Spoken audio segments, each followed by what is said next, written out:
লুকিয়ে রাখছেন হে আল্লাহ জোরে লা ইলাহা ইল্লাল্লাহ লা ইলাহা ইল্লাল্লাহ লা ইলাহা ইল্লাল্লাহ মুহাম্মাদুর রাসূলুল্লাহ। রাসূলের মহব্বতে জবান খুলে সকলেই বলবো সাল্লাল্লাহু আলাইহি ওয়াসাল্লাম। আমরা যে জিকির করলাম না লা ইলাহা ইল্লাল্লাহ, এটা হচ্ছে ইবাদত। ইবাদত শুধুমাত্র আল্লাহর জন্য। আল্লাহ ছাড়া মাইকে সনিট করে দেবো, আল্লাহ ছাড়া অন্য কারো জন্য ইবাদত করা যাবে। এজন্যে কবি নজরুল একটা কবিতার গানের মধ্যে বলেছিল, নবী নাম জপে যেজন, এটা হলো শিরক। শুধুমাত্র একজনের নাম জপা যাবে, তিনি হলেন আল্লাহ। পরে গান পরিবর্তন করে কি দেখছে, নবী নাম ভাবে যেজন, নবী নাম ভাবে যেজন, সেই তো জাহানের ধনী। নবীকে ভাবা যাবে, মহব্বত করা যাবে, কিন্তু জিকির হবে একমাত্র কার, কোন ওলির নামে হবে না, কোন বাবার নামেও হবে না। জিকির হবে শুধুমাত্র কেবলমাত্র একমাত্র আল্লাহ। এই জন্য আমরা যে কলেমার জিকির করলাম সবচেয়ে উত্তম জিকির।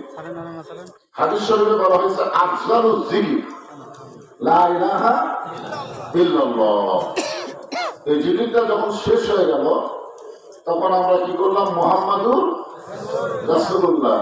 এটা বলার সাথে সাথে আমাদের উপরে নবীর প্রতি দরুদ পড়া কি হয়ে গেল, সংক্ষিপ্ত দরুদ ওয়াজিব হয়ে গেল।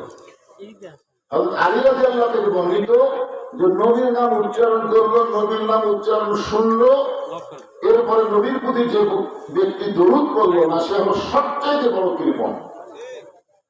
আবার নবীর নাম শোনার সাথে সাথে বলবো কি, সাল্লাল্লাহু আলাইহি ওয়াসাল্লাম। আপনি বললেন,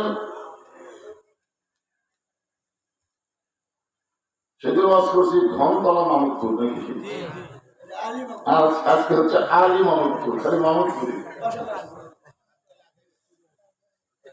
আলী মাহমুদপুরের মাহফিলে আপনারা দরুদ শরীফ পড়তেছেন, অথচ একদল ফেরেশতা আপনার দরুদ শেষ হওয়ার সঙ্গে সঙ্গে মদিনায় রাসূলের রওজা মোবারকে আপনার নাম সহ জায়গা সহ পৌঁছায় দিল। আমরা এখানে অনেকেই আছি মদিনায় যাওয়ার চাইলেও যাওয়ার ভাগ্য হচ্ছে না, হচ্ছে না তো। কারণ তো বাংলাদেশের মধ্যে না, যাওয়ার জন্য কি লাগবে, পয়সা লাগবে। একটা গানও আছে, সাধ্য আছে সম্বল নাই, করি কি উপায়, মনে বড় আশা ছিল যাব মদিনায়, আরব সাগর পাড়ি দিব, নাই কই আমার তরি, আমি পাখি নই যে উড়ে যাব ডানাতে ভর করি। যাওয়া লাগবে না, এখান থেকে মহব্বতে নবীর প্রতি দরুদ পড়েন, ফেরেশতারাই আল্লাহ নবীর রওজা মোবারকে আপনার নামে পৌঁছে দিবে। এখন বলেন তো, যার কাছে দরুদ পৌঁছানো হবে তিনি কি ঘুমায় আছেন, মরে আছেন, না শুয়ে আছেন? এইটা নিয়ে খেলনার দরকার নাই। আমরা ছোটবেলায় একটা গজল শুনতাম, ইসলামের আলো জ্বালায়া দিয়া নবী শুইয়া আছেন সোনার মদিনায়। যদি মরিয়া থাকে তাহলে দরুদ পৌঁছাবে কেন? এই জন্যে ইমানটার মধ্যে এটা খেয়াল রাখবেন। সারা জীবনের ইবাদত এক রাতের মহব্বত, ওর বেশি গান বলুন নামটা। গানের সুরের ভিতরে আবু বকর রাদিয়াল্লাহু আনহু ইবাদত করে নাই, নবী ঘুমায় গেছেন, আর নবীর মাথাটা নিজের উড়াতকে বালিশ বানিয়ে দিয়েছেন। বিষাক্ত সাপ কামড় মারছে, এরপরও পা টান দেয় নাই। শুধু এই মহব্বতে রাসূল বলেছেন সমস্ত উম্মতের ইবাদত আবু বকরের মহব্বত। মিজানে দিলে ইবাদতের চাইতে মহব্বতের ওজন বেশি হবে। এই জন্য নবীর নাম যখনই শুনবো মহব্বতে দরুদ করতে কোনো কিছু মাথা করবো না, সকলে আরেকবার বলি সাল্লাল্লাহু আলাইহি ওয়াসাল্লাম। আজকের এই মাহফিলের সম্মানিত সভাপতি, এই গ্রামের কৃতি সন্তান আলহাজ মোহাম্মদ হাবিবুর রহমান, আলহাজ মোহাম্মদ তোজাম্মল হোসেন মাস্টার সাহেব। আজকের এই মাহফিলের সম্মানিত সভাপতিকে অন্তরের অন্তঃস্থল থেকে আমি শুভেচ্ছা জ্ঞাপন করছি। প্রধান অতিথি জনাব আলহাজ মোহাম্মদ হাবিবুর রহমান আমার পাশে বসে আছেন, বিশেষ অতিথি সহ যিনি আজকের এই মাহফিলে এসেছেন। আমার সামনে আল্লাহ যিনাদেরকে কবুল করেছেন, বিশ্বাস করেন কোরআনের তাফসীরের মাহফিলে এসে শরীরটা যদি ঘেমে যায়, ওই ঘামালা শরীরের জন্য যদি আল্লাহ একটা ওসিলা খোঁজে আর সে ওসিলাই যদি আল্লাহ তাকে জান্নাত দিয়ে দেয়, শরীরে ঘামানো খারাপ না। হ্যাঁ, এই জন্য আজকে খুবই গরম, তাই না? খুব গরম না, এমন জায়গায় মাহফিল যেখানে বাতাস ঢোকার কোনো চান্সই নেই। বৈশাখ মাসের সময় আমি বৈশাখ মাসের যত মাহফিল নিয়েছি প্রত্যেকটা মাহফিল আমাকে বলছি ভাই, কারণ আপনারা এই যে থাকা না কেন এত সাজগুজের দরকার নাই, কারণ বক্তা যদি বসবে এই চেষ্টা করবেন আর লাঠির মধ্যে বাকি দিয়ে দেবেন, তাহলে হয়ে যাবে। কিছুদিন আগে আমার একটা মাহফিল ছিল মহাদেবপুরে, কেবল বিসমিল্লাহ করে ওয়াজ শুরু করছে, আর ঘন্টা একটা বাতাস আসলো, এক বাতাসে সব এখন ডেকোরেশন ওলা কান্দিছে, কি করবে? এবারে ডেকোরেশন ভালো নেই, এদের তো উচিত বৈশাখ মাসে খেয়াল করা দরকার। তীব্র গরমের ভিতরে শরীরে ঘাম নিয়ে আমার সামনে যারা বসে আছেন, আমি আমার অন্তরের অন্তঃস্থল থেকে আপনাদের সবাইকে শুভেচ্ছা জ্ঞাপন করছি। সম্মানিত মা বোনেরা, পর্দার অন্তরালে বসে বসে যারা আলোচনা শুনতেছেন তাদেরকে শ্রদ্ধা জ্ঞাপন করে অনেক বছর পরে এখানে একবার দাওয়াত নিয়ে আসা যায়নি, ঠিক না?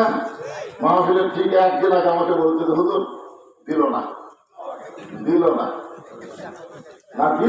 আপনি কাজে হবে না, অন্য বক্তা কাজে চলবে, কিন্তু আমার চলবে না। তো যাই হোক, খুব চেষ্টা করছে, সেদিনও বলতেছে।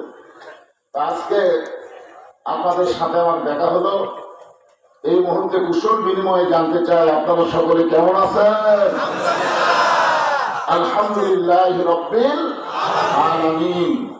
আল্লাহ শারীরিক সুস্থতা, মানসিক প্রশান্তি, সুবহানাল্লাহ বলেন, সহকার আজকের এই জান্নাতের বাগানে কবুল করলেন। আমরা সে আল্লাহর উপরে খুশি না বেজার?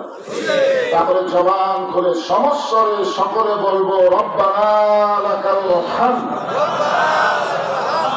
হামদান কাসীরান তাইয়িবান মুবারাকান ফীহি। আমরা আল্লাহর প্রশংসা করলাম, আমরা একটা আল্লাহ পাইছি। গতকাল ভারত থেকে একটা মুসলমান মেয়ে বলতেছে তারা মালদহ পালায় গেছে, মুর্শিদাবাদে তার বাড়ি, কিন্তু হিন্দুদের চরম অত্যাচারে তারা বাড়ি ঘর সব কিছু বাদ দিয়ে মালদহ আইছে। একজন সাংবাদিক জিজ্ঞাসা করতেছে খবর কি, বলে এই মুহূর্তে আল্লাহ আমাকে দেখতেছে না। ভারতে পর্যন্ত কয়েকশো মসজিদ মাদ্রাসা ওরা ভেঙে দিল। মসজিদ কার ঘর? মাদ্রাসা কার ঘর? নবীর। দেখেন সব ভাঙ্গা তুলে দিচ্ছে, আল্লাহ কিছুই করতেছে না, করবে তাই না? মানে আমাদের একটা বিশ্বাস হয়ে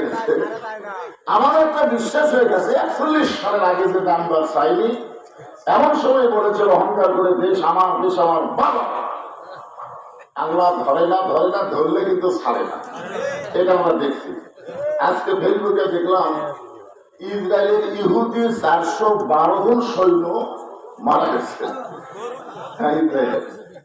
চিন্তা করেন যে মুসলমানের ইমানটা যদি মজবুত থাকে, ইমানটা যে ইমানের উপরে আমার আগে বাস করলো, ইমানটা যদি মজবুত থাকে, নানা ধরনের পরীক্ষা মুসলমানের উপরই হয়। ঠিক কিনা বলছে?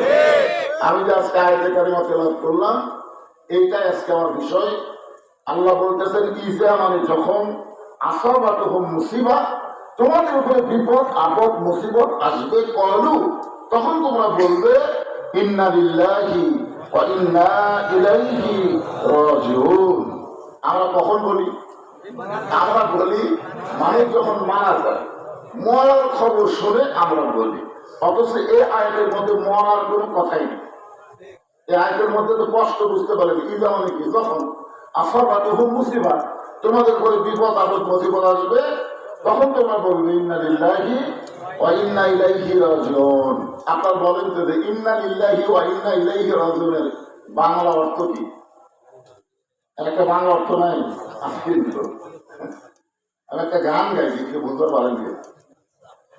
কোন বনের পাখি তুমি আইলারে কোন বনে,